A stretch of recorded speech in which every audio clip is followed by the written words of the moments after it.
রাজ্য জুড়ে রেমালের তাণ্ডবে নাজেহাল জনজীবন। রাতভর রেমালের তাণ্ডবে লণ্ডভণ্ড আরামবাগের বিভিন্ন এলাকা। এর মাঝে আশঙ্কার দিন কাটাচ্ছে আরামবাগের 2 নম্বর ওয়ার্ডের বাঁধপাড়ার বাসিন্দারা। মাথার ওপর চাল নড়বড়ে, এক টুকরো ঘরে বৃষ্টির জল পড়ছে, দুমুঠো রান্না করতে চলছে যেন অনেক যুদ্ধ। বলে বাহুল্যে একেবারে অসহায় অবস্থায় এই এলাকার মানুষজন। তারা জানাচ্ছে কবে যে তারা এই অসুবিধা থেকে মুক্ত পাবে তারই দিন গুনছে তারা। অপরদিকে দুর্যোগ মাথায় করে রুটি রুজি জোগাড় করছেন টোটো চালকরা। ঝড় জলে যেখানে মানুষ বাড়ির বাইরে বেরোতে ভয় পাচ্ছেন, সেখানে রোজগারের জন্য টোটো চালকরা ঝড় বৃষ্টি মাথায় নিয়েই কাকবেচা হয়ে রুটি রুজি জোগাড়ে ব্যস্ত রয়েছে। কিন্তু এই ঝড় বৃষ্টির মধ্যে যাত্রী তেমন না হয় হতাশার ছাপ তাদের মুখেও। এই বিষয়ে কি জানাচ্ছেন সকলে দেখুন বিস্তারিত। 24 আওয়ার্স আরামবাগের রিপোর্ট।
এরকম ঝড়ে আর কি করব, জল ফল হচ্ছে আর হচ্ছে।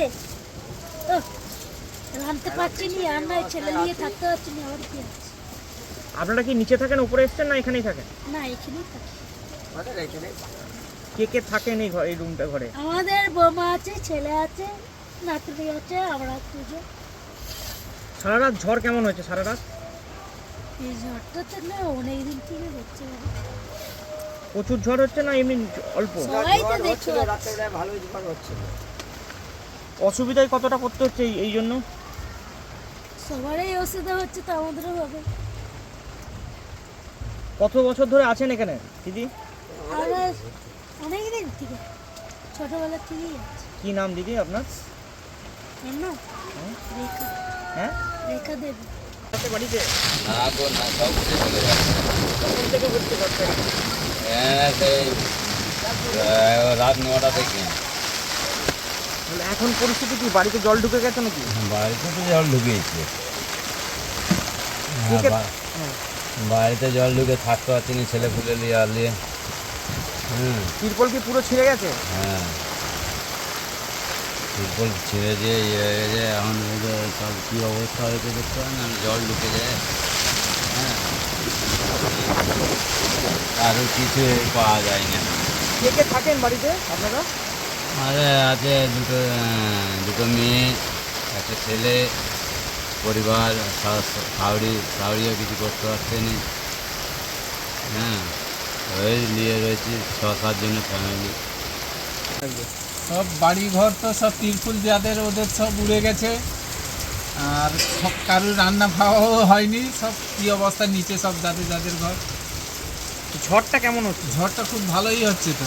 ওই তো গাছপালা সব কী অবস্থা হচ্ছে। কখন থেকে এখানে আরম্ভ হয়েছে? আরম্ভ হয়েছে তো তোমার রাত থেকে। ভয় লাগছিল নাকি? কতটা হ্যাঁ, ভয়? ভয় লাগবে না? ভয়ে সব যে যার একেবারে কী অবস্থা এখনও তো। তাহলে আজকে কি রান্না হচ্ছে? আজকে তো এখনো অবধি চুলো রান্না হয়নি। সব জল ফল ঢুকে সব একাকাণ্ড হয়ে গেছে। আমাদের তো এমনি নদীর নিচে ঘর। এখানে কখন উঠলেন? এখন এই সকালে উঠলাম তো। নিচে বাড়ি তখন কি হাওয়াটা বেশি দিচ্ছিল ঝড়টা? হ্যাঁ একটা? হ্যাঁ, কে কে থাকেন আপনার নিচের বাড়িগুলো? আমার পুরো ফ্যামিলি, কে কে আছে ফ্যামিলিতে? ছেলের দুটো আছে, মেয়ের আছে, আমার স্বামী স্ত্রী দুজন আছে, দুটো লাতনি আছে। কি মনে হচ্ছে কতক্ষণ চলবে? কি করে বলবো, এখন বলছে তো আবহাওয়া দপ্তর যে 12টা লাগাত হবে। ঝড়, ঝড় ভালোই ঝড় হচ্ছে। আপনারা তা সত্ত্বেও বেরিয়েছেন, কি বলবেন? কি করবো গরিব মানুষ, খেতে তো হবে কিছু। লোকজন বেরোচ্ছে এই ঝড়ে? না, খুব কম। টোটোতে প্যাসেঞ্জার হচ্ছে? না, কোথায় বাড়ি আপনার? এই সুজলপুরে। কি নাম আপনার? আদেশ যাদব। কতদিন ধরে টোটো চালাচ্ছেন? এই চালাচ্ছি প্রায় 5 মাস। সকাল থেকে খদ্দের হয়েছে একটা, মানে যাত্রী প্যাসেঞ্জার হয়েছে? প্যাসেঞ্জার বলতে 50 টাকার কাজ হয়েছে। তাহলে এখন কি করবেন? এখন বাড়ি চলে যাচ্ছি। বৃষ্টি ভালো হচ্ছে, প্রচণ্ড ঝড় বাতাস চলছে, বৃষ্টি হচ্ছে, তার মধ্যেও আমরা বেরিয়েছি মানুষকে পরিষেবা দেওয়ার জন্য। এখান থেকে ঝড়টা উঠেছে মোটামুটি? ঝড় উঠেছে মোটামুটি আপনার বিকাল 3:30 থেকে। ভোর না কাল থেকে হচ্ছে? বিকাল 3:30। কি মনে হচ্ছে এই অবস্থায় লোকজন কি বেরোনো উচিত? উচিত তো নয়, কিন্তু পেটের দায়ে তো বেরোতে হবে।